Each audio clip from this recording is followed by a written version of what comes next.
Hi guys, I'm Mario and today we're going to talk about the best hosting provider for WordPress. This is my opinion based only on my experience.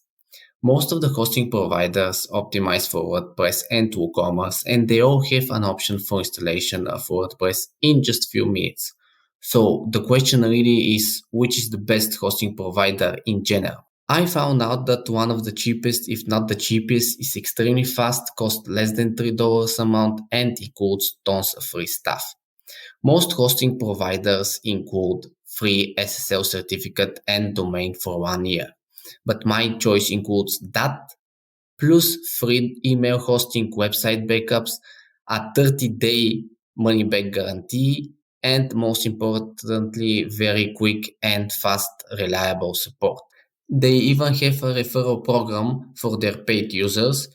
Ask their support, but basically the person you refer got a discount and the platform pay you because you bring a customer.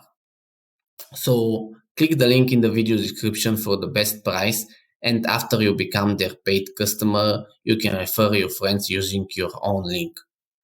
Again, ask the support about the referral part because I have this option, but I'm a premium plan user and I'm using their services for many years. Well, this is it. If you like this video, give it a like and subscribe to see more.